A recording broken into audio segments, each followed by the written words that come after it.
Okay, we're going to look at plotting our drawing to a DWF file now. That's an Autodesk document web format file. Similar to a PDF, but is Autodesk specific, whereas a PDF is normally Adobe specific.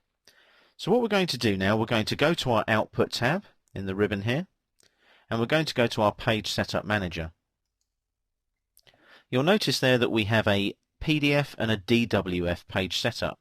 The PDF page setup is current at the moment. I need to click on the DWF page setup and then double click on it to apply it to my A3 landscape tab here. So you can see now that the current page setup is A3 landscape DWF. I'll close the page setup manager and I'm now going to go to the plot button here. As you can see, the DWF page setup has set my plotter to a DWF6 ePlot printer configuration file. My paper size is A3. I'm plotting to extents, and I'm also centering the plot. I'm also using the ACAD CTB file there in this particular DWF page setup. I'm going to preview that now by clicking on the preview button, and as you can see there, it all looks ready to go. I could just right click and plot if I wanted to. I'm not going to though. I'm going to exit my preview and I'm going to cancel my plot dialog box. The reason being is I'm going to look at the export to DWF PDF panel here.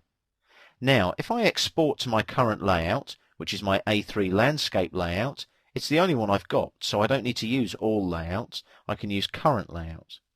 Page setup, current or override. I've got it set to DWF, so I want to use the current page setup.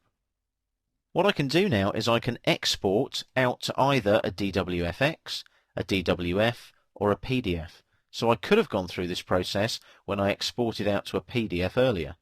I'm going to go for the DWF option here and notice the dialog box now. It's very different. There's extra support for DWF and PDF in AutoCAD 2010. I'm going to make sure that I save it to the desktop like so, and the file name is 18 plotting to DWF.DWF. But look, I've got these options settings here. I can change my options for either my DWF or PDF. Layer information is included. Password protection is included if I need it, if the information is sensitive. I'm going to include my block information. So I'm going to include layers and blocks in my DWF. I now click on OK.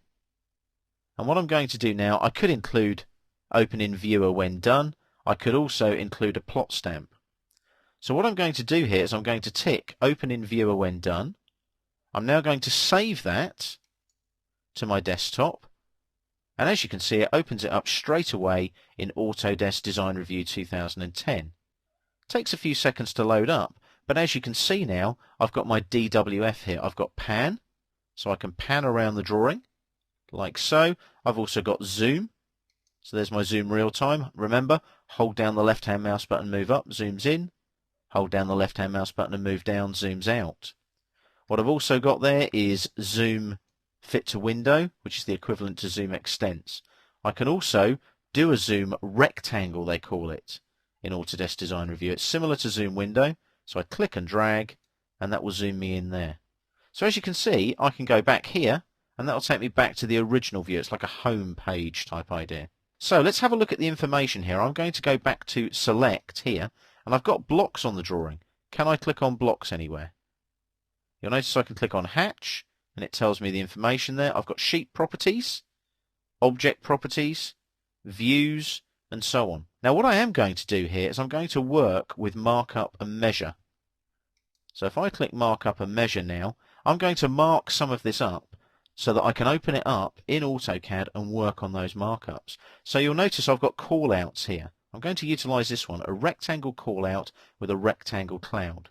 So if I click there now and drag, look, there's my callout, like so. And what I'm going to do, there's my rectangle cloud there. I'm just going to drop it in there. I'm going to type some text in there saying check door detail and scale, like so. That's all ready to go now. What I'm going to do is I'm going to save that. So that's in there now. And as you can see, I can click on it and highlight it, and you can see those yellow grips there for that particular call out. If I hit escape, obviously It removes those, just like it does in AutoCAD. I'm going to save this DWF, like so, with the markup, ready so that someone now in AutoCAD can look at that markup in AutoCAD, make the changes, and then re-DWF the file for me. That way you've got an audit trail. You've actually got a revision trail of your drawings and your DWFs.